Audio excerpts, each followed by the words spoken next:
Welcome po to Reviewers, a compilation of exam reviewers and item explanations. Ngayon, meron tayong age problem. Paula is twice as old as Queenie. 7 years ago, the sum of their ages was 16. How old is Queenie now? A. 8 years old. B. 10 years old. C. 12 years old. D. 16 years old. E. 20 years old. Okay, if meron tayong ganitong problem, this is actually age problem in algebra, we usually apply or represent a certain age by a certain variable, let's say, x. But it's very important po na kapag may age problem po tayo, ito po yung huwag niyong kalimutan. The number of time frames presented and a number of individuals. In the previous video, if you would like to check that one, we only have one individual and there are 3 different time frames. The time frames or timelines I mean is the past, present, and future. Please review that video for your own time. Dito, we have 2 individuals now, Paula and Queenie. So there are 2 of them and there are actually 2 timelines. Okay? The first timeline is 7 years ago. That's the past. And the present as we are asked about the age of Queenie now. So usually ito yung ginagawa ko po if I'm going to answer age problems like this. I usually come up with a table before I will come up with an expression. So we have 2 individuals, Paula or Paula if you would like to, Queenie. And then I'm gonna make the individuals actually are per rows. And then the number of columns would represent the number of timeline. In this case, I have here the past and the present. Okay?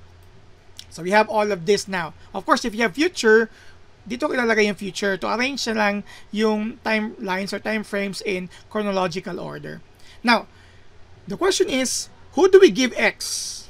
Okay, to whom do we give X? The idea here is this. If possible, you give the value of X to the younger, okay? Younger of the 2 at present. That's what I'm suggesting. Because if someone is younger, let's say I have a younger sibling and he or she is 10 years old and I am 5 years older than her or him, so I'm just 15.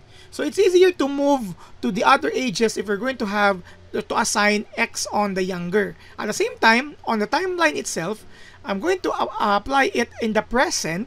Kasi, pag may present tayo, let's say, I am 20 years old right now. It's say X yan, or 20 years old right now. In 5 years, that's a future, I'm just going to add 5. And 7 years ago, I'm just going to subtract 7 from 20. It's easier for me to move my age in terms of algebraic representation if I'm going to stick with the present. So dito, Paula is twice as old as Queenie. Queenie is the younger one. And I'm going to give Queenie in the present X. Luckily, that's the question. Okay, luckily, that's the question. But if it's not the question, then still, ibigay niyo kay Queenie at present. And of course, we're going to complete the table. Let's focus muna at the present. So if Queenie is X and Paula is twice as old as Queenie, so we'll have 2X.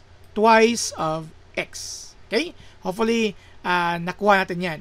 Now, let's move to the ideas on the past. Kasi yun yung gagamitin sa equation. Kasi nga dito sa second statement, 7 years ago, the sum of their ages. So, we have a relationship on their ages 7 years ago. Balik tayo sa example. If I am 20 right now, 7 years ago, I am 13. If I am 51 years old right now, 7 years ago, I'm 44. To get to 13 from 20 and 44 to 51, I'm only subtracting 7. Bakit 7? Because 7 years ago yan. In short, if Queenie is X years old right now, 7 years ago, she was X minus 7. So you subtract here 7 to the past. Future, adding, past, subtracting. So if that's the case, you also subtract from Paula on her age at present by 7. Yan. Now that the table is complete, this is now we are going to attack our translation into an equation. Kasi yan yung kailangan natin to solve the problem. So it's the relationship here. 7 years ago. So saan tayo magko-concern? We're going to focus here. Not in the present, but here. 7 years ago, the sum of their ages. So simply add the age of Paula, 2x minus 7, and Queenie's age 7 years ago, and their sum was 16. Was is the past tense for is, which is a keyword for equation. Okay? I'm using parentheses here. For some of you po, yan naman wala na, pero ginagamit ko lang yan to just illustrate this further, that this is Paula, that's Queenie, and the sum is 16 for discussion purposes. But of course, you can remove that, especially that you're just adding. Okay? Now, from here, you can remove the grouping symbol and proceed now to mathematical operations. Plus x minus 7 equals 16. Let's add our variables, 2x and x. 2x plus x is 3x. You have here negative 7 minus 7, that's minus 14, is equal to 16. Then you add 14 on both sides para po matanggal to. You have here 3x is equal to 30. Then you divide both sides by, not x, 30. Ay, sorry, my bad. You divide both sides by 3. I was excited. Okay, ito pa. Pen. Yan. Divide by 3 to cancel that, leaving x. Divide is also 3. You will get a value of 10. And what is this x? This is the present age of Queenie. And that is actually what is asked. So, yung tamang sagot dito is yung letter B, which is 10. Okay? We use here the table and the correct interpretation plus translation to an equation to solve the problem. Now, again, we're just lucky that it's what is asked right now. What if yung tinatanong naman is how old is Paula now? So whatever will be the result here, not automatically yan yung pong sagot natin. It depends on what is asked. What if this is changed to Paula or Paula? So the answer is not 10, but it's 2x, which is 20, right? So kung tanong is Paula, so ito yung sagot natin. But since yung tanong is Queenie, tama yung sagot natin. Now, to further check, you don't need this kasi nga sa examination, time pressured naman. Pero just for the purpose of discussion, let me just include this in the discussion. If we are going to move back 7 years ago, Paula from 20 becomes 13, right? And Queenie from 10 is just a 3. Let's just see if this adds to 16 as the relationship here that 7 years ago, there's some, the sum of the area is 16. And 13 plus 3 is 16, and that's correct. That is also one way of checking whether your answer is correct or not. Okay?